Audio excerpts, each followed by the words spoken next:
My advice to young artists is to make sure you spend a lot of time with a pencil and a brush in your hand. Right from the beginning, you should take several drawing classes and make sure you know how to draw, because no amount of computer skills can fake it for you with the drawing, and it's very freeing as an artist to know how to draw. I wish I'd learned earlier.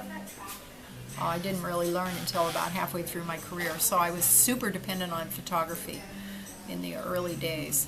Now I use photographs, but almost all my paintings I start from a sketch that I've done by the seat of my pants, standing out in the field somewhere, or standing in front of something and drawing it first and tweaking it, and I don't know, because you have your brain and two eyes, you see things differently than you do if you hold up a photograph of it and copy the photograph. And so I would say that your own personal take on the world will come out much more authentically if you know how to draw.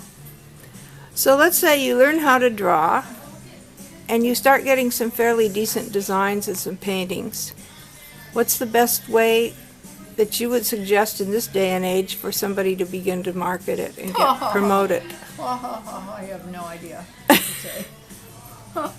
You have to make it, each artist has to make that decision themselves. They have to work at it, though.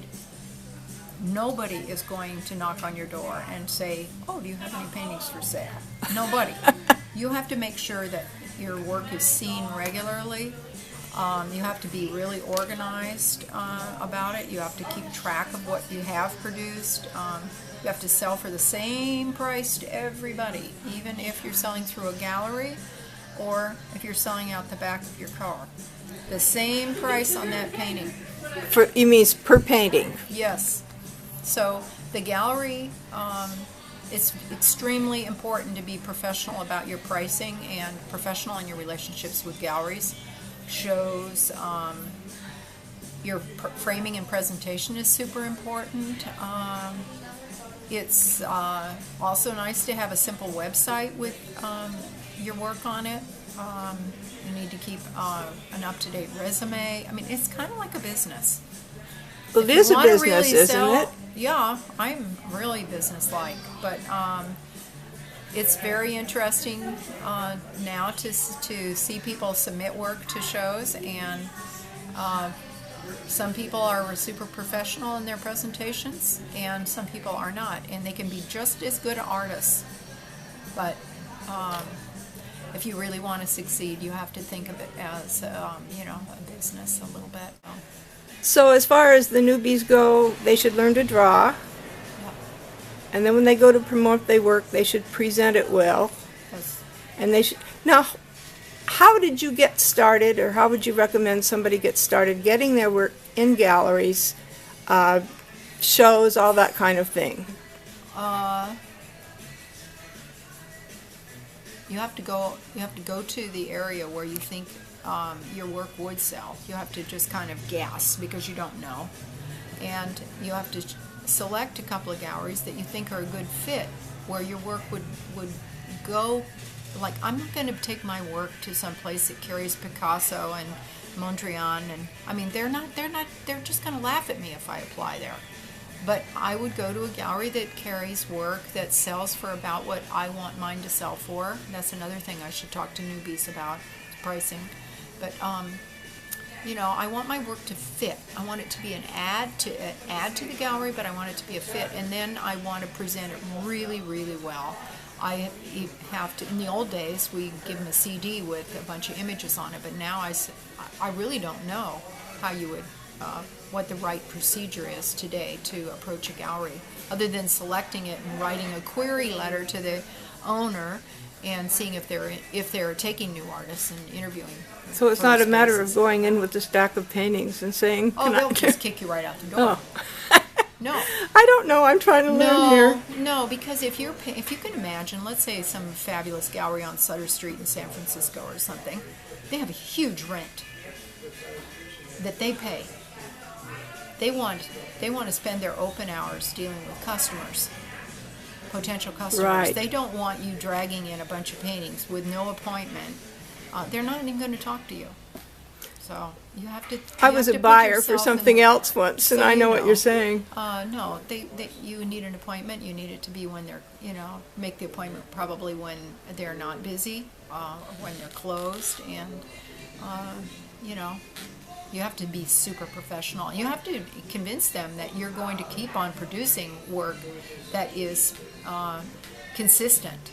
They want consistency, and that's why I never did very well in galleries, because I'm not consistent. I flit around a lot.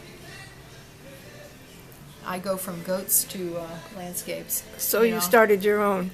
So I just started my own. So would you recommend open studios to artists? You mean the countywide thing? The countywide open studios? No, I just mean, if you're starting out, say you've got a home studio, would you... No, the reason that we're doing well here is because we are in a really good location, and there's a lot of us together. If I had my own studio and a storefront, maybe if I had the money to pay for the storefront all by myself. But I do agree, the community of everybody in here with all the different styles and media and everything brings a lot of people in. And then people stay long enough to really look carefully. The other thing that I really need to stress is that price your work so that it will sell. Don't think that that's because you spent 6 months on that piece that you're going to have to sell it for $10,000. That is not ever going to work. I heard the quilt artists talking about that when they were here. Well, same thing. I just know that my prices are probably a little on the low side for somebody like that's been working as long as I have, but I don't care.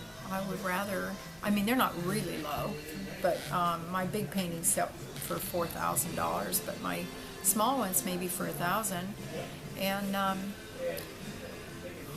I don't base them on how long it took me to paint. I base them on, kind of where I feel that what the market will accept. How do you determine that? You'll have to go to those galleries where you think you're a fit, and analyze it. In the beginning, that's what you should do. And my advice would be to be a little tiny bit generous with your pricing. Keep it low. And watch them go out the door for a while, and then raise them real slowly. You start way up here, and you don't sell anything for 6 months. That tells me your prices are too high. That makes sense.